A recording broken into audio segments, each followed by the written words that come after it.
শুধুমাত্র family card আর কৃষক card, এটা শেখ হাসিনার মেট্রো রেল আর পদ্মা সেতুর মতো বুমেরাং হতে বাধ্য হবে। আমরা বাংলাদেশের প্রতিটি জনপদে যাব, প্রতিটি নাগরিকের কাছে কাছে গিয়ে আমাদের দুঃখের কথা বলবো, জনগণের অধিকারের কথা বলে বলে তাদেরকে আমরা সোচ্চার করব, সজাগ করব। আমরা বিএনপির এই প্রতারণামূলক সিদ্ধান্তকে রাজপথে মোকাবেলা করব ইনশাআল্লাহ। আপনারা যদি চান বাংলাদেশের প্রশাসনিক ক্যাডার, এই প্রশাসনিক কর্মকর্তারা তারা বিগত দিনে শেখ হাসিনার মতো পাঁচটা গোলাম না হোক, এটা যদি আপনারা চান, জুলাই সনদ বাস্তবায়নের লক্ষ্যে গণভোটের রায় কার্যকর করার দাবি আদায় করে ঘরে ফিরতে হবে আমাদেরকে। এদেশের মানুষকে বোঝাবো, বলবো যে তোমাদের গণভোটের রায় কিভাবে অপমান করা হয়েছে।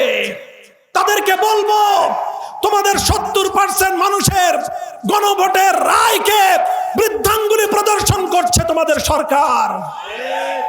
কথাটা ভালো করে বুঝবেন আপনারা।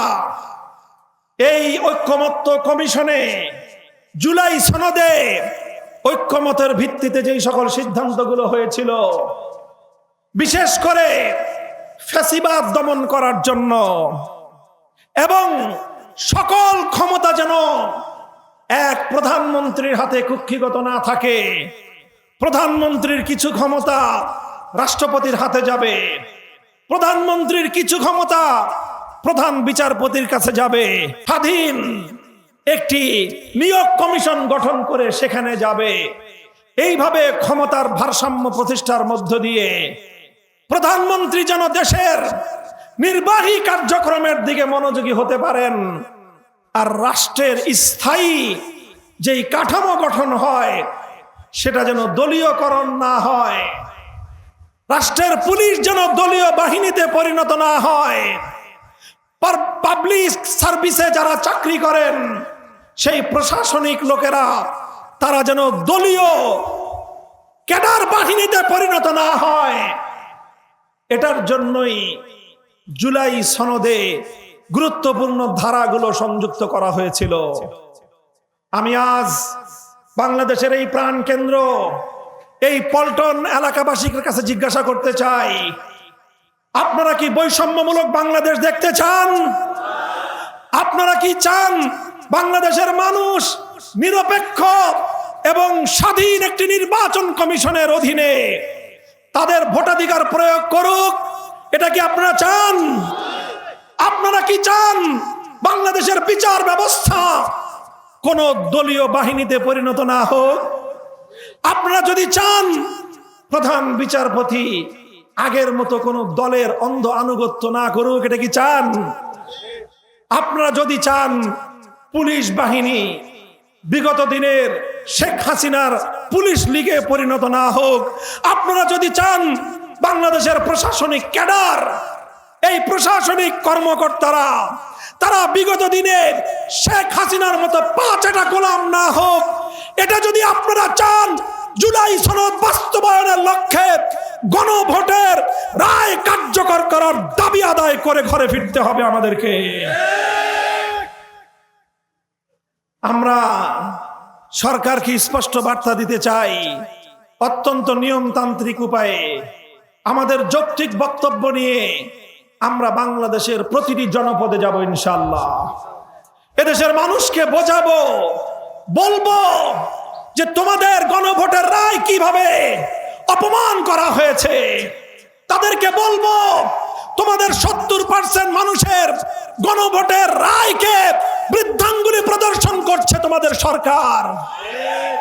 আমরা বলবো, আমরা যা বলবো প্রকাশ্যে বলবো, আমরা মনের মধ্যে প্রতারণা রেখে জনগণের সঙ্গে ধোঁকাবাজি করব না ইনশাআল্লাহ। সেই সাথে আজ আপনারা নির্বাচিত হয়ে জনগণের মুক্তির বদলে বিভিন্ন উপায়ে নিত্য প্রয়োজনীয় দ্রব্যগুলোর দাম বৃদ্ধি করে বাজেটের আগেই কোনো আলাপ আলোচনা ছাড়াই একতরফা ভাবে তেলের বৃদ্ধি করা, গ্যাসের দাম বৃদ্ধি করা, বিদ্যুতের দাম বৃদ্ধি করা, এগুলো সব সেরে তারপরে এসেছেন বাজেট নিয়ে। এটাও জনগণের সঙ্গে, দেশের মানুষের সাথে, এমনকি জাতীয় সংসদের সাথে এক ধরনের প্রতারণা।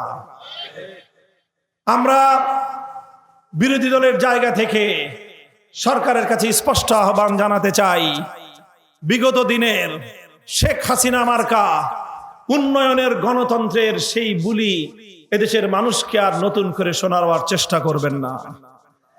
উন্নয়ন করা এটা হলো সরকারের রুটিন মাফিক কাজ, আর দেশের জনগণের সম্মান রক্ষা করা, দেশের মানুষের অধিকার তাদেরকে বুঝিয়ে দেওয়া, দেশের মানুষের শুধুমাত্র ফ্যামিলি কার্ড আর কৃষক কার্ডের মাধ্যমেই মানুষের প্রকৃত সম্মান এবং মর্যাদা পুনরুদ্ধার হবে না।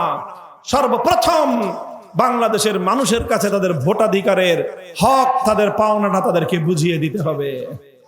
এবং যেই বৈষম্যের দাবি নিয়ে, যেই বৈষম্য বিরোধী বাংলাদেশ গড়বার জন্য, ফ্যাসিবাদ বিরোধী বাংলাদেশ গড়বার অভিপ্রায় নিয়ে যে বিপ্লব হয়েছিল, ১.৫ সহস্রাধিক তাজা প্রাণ রক্ত দিয়েছিল, বিএনপির শত শত নেতা কর্মীরা জীবন দিয়েছে, সেই সকল বীর শহীদানদের আত্মার প্রতি যদি সম্মান প্রদর্শন করতে চান, তাহলে বৈষম্য বিলোপ করেন, ফ্যাসিবাদ ফিরে আসবার রাস্তা রুদ্ধ করেন।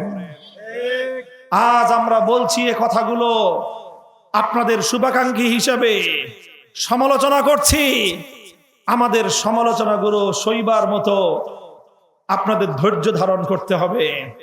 সরকারে বসেছেন, এত অধৈর্য হয়ে গেলে ক্ষমতার মসনদ সামাল দিতে পারবেন না।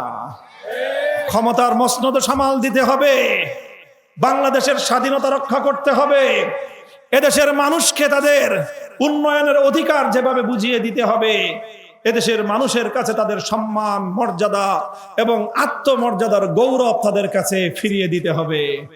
এটা যদি করতে না পারেন, তাহলে বড় বড় মেট্রো রেল করে আর বড় বড় পদ্মা ব্রিজ করে কিন্তু শেখ হাসিনা বাংলাদেশের মাটিতে টিকতে পারে না। শেখ হাসিনা মেট্রো রেল ধরে কান্নাকাটি করত, জনগণের লাশের প্রতি তার মায়া ছিল না। শেখ হাসিনা সে পদ্মা সেতু আর বিশাল বিশাল সড়কের জন্য কান্নাকাটি করত, এদেশের রক্ত ঝরা লাশগুলো দেখে তার হৃদয় কেঁদে উঠত না। সেখান থেকে শিক্ষা গ্রহণ করুন, ফ্যামিলি কার্ড, কৃষক কার্ড সহ জনগণের অর্থনৈতিক উন্নতির জন্য ইতিবাচক ভূমিকাগুলো পালন করে যান। কিন্তু মনে রাখবেন, যতক্ষণ পর্যন্ত আপনি আপনার জনগণকে সম্মান এবং মর্যাদা দিতে না জানবেন, না পারবেন, শুধুমাত্র ফ্যামিলি কার্ড আর কৃষক কার্ড এটা শেখ হাসিনার মেট্রো রেল আর পদ্মা সেতুর মতো বুমেরাং হতে বাধ্য হবে। ইনশাআল্লাহ আজ পল্টন জোনের এই ঐতিহাসিক সমাবেশের মধ্য দিয়ে বাংলাদেশ খেলাফত মজলিস তার ঐতিহাসিক সোহরাওয়ার্দী উদ্যানে সমাবেশের মাধ্যমে ঘোষণাকৃত দেশব্যাপী নাগরিক সমাবেশ পালনের কর্মসূচির সূচনা করলো। আমরা বাংলাদেশের প্রতিটি জনপদে যাব, প্রতিটি নাগরিকের কাছে কাছে গিয়ে আমাদের দুঃখের কথা বলবো, জনগণের অধিকারের কথা বলে বলে তাদেরকে আমরা সোচ্চার করব, সজাগ করব।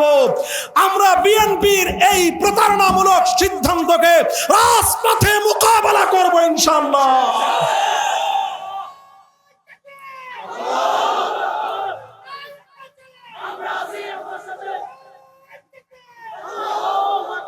আমাদের অধৈর্য নাই, আমরা সরকারের পতন ঘটাবার জন্য অস্থির হয়ে পড়ি নাই।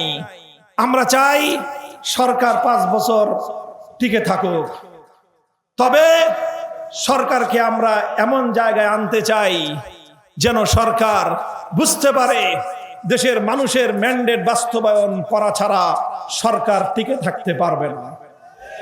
এটাই আমাদের উদ্দেশ্য, আর কিছু না। আমাদের উদ্দেশ্য জনগণের কাছে এই প্রতারণার কথাগুলো তুলে ধরা। আমাদের উদ্দেশ্য জনগণের কাছে তাদের গণরায়ের মর্যাদার কথা তুলে ধরা আমাদের উদ্দেশ্য। জুলাই সনদ বাস্তবায়িত হলে এদেশের মানুষ কিভাবে ফ্যাসিবাদ থেকে এবং বৈষম্য থেকে মুক্তি পাবে সেই কথাগুলো মানুষকে বুঝিয়ে এভাবে ইনশাআল্লাহ আমরা একটি ঐতিহাসিক গণবিপ্লব এবং গণ আন্দোলন গড়ে তুলব ইনশাআল্লাহ। প্রস্তুত থাকবেন তো আপনারা?